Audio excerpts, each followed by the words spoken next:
ইফতারের দোয়া কি হবে? প্রশ্ন আছে না ভাই? ইফতারের দোয়াটা জানার দরকার আছে না ভাই? আমাদের দেশে একটা ইফতারের প্রচলিত দোয়া আছে, আল্লাহুম্মা লাকা সুমতু ওয়া আলা রিজকিকা আফতারতু, তাই না ভাই?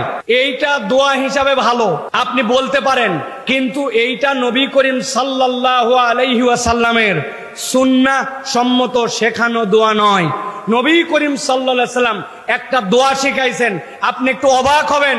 নবী করিম সাল্লাল্লাহু আলাইহি ওয়াসাল্লাম বিসমিল্লাহ বলে খেজুর নিয়েছেন, কিন্তু ইফতারের দোয়াটা ভিন্ন। নবী করিম সাল্লাল্লাহু আলাইহি ওয়াসাল্লাম দোয়া শিখিয়েছেন, যাহাবাজ জামা ওয়াবতাল্লাতিল উরুক ওয়া সাবাতাল আজরু ইনশাআল্লাহ। হে আল্লাহ, আমার পিপাসা দূর হয়ে গেছে, আমার শিরা উপশিরাগুলা আবার সজীব হয়ে গেছে, আমি চাঙ্গা হয়ে গেছি, আর ইনশাআল্লাহ আল্লাহ যে বলেছেন আস-সাওমুলি ওয়া আনা আজজি বিহ, আমাকে রোজা আমার এর সওয়াব আমি দিব, আমি আশা করছি আল্লাহর পক্ষ থেকে আমার রিওয়ার্ড, আমার আল্লাহর পক্ষ থেকে সওয়াব সিলেক্টেড হয়েছে। বলেন তো ভাই, নবী করিম সাল্লাল্লাহু আলাইহি ওয়াসাল্লাম এই দোয়াটা মুখে কিছু নিয়ে পড়ছেন না মুখে কিছু না নিয়ে পড়ছেন? বুঝে বলেন, ইফতারের দোয়া কি কিছু মুখে নেওয়ার আগে না পরে? আপনার তো এই জায়গাতে দোয়াই সাক্ষী দিচ্ছে যেটা ইফতারের দোয়াটা হচ্ছে ইফতার নেওয়ার পরে।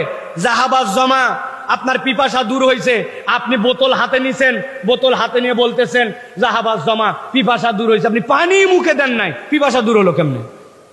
আপনি বলতেছেন আমার শিরা উপশিরা সবগুলা স্তিমিত হয়ে গেছে, আপনার পানি যায় না, আপনার শিরা কেমনে ঢিল হলো? অতএব বিসমিল্লাহ বলে ইফতার করব, আর ইফতার করার পরে এই দোয়াটা করব। পারবো তো ইনশাআল্লাহ?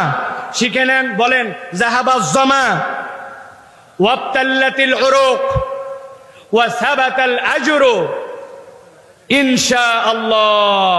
তাহলে করব ইফতার খেজুর দিয়ে, এরপরে আমরা ইফতারের পরে এইটা দোয়াটা পড়ব ইনশাআল্লাহ। তাহলে একটা সুন্নাহ আমল হবে, খেজুর না থাকলে পানি দিয়ে আমরা খেয়ে ফেলবো।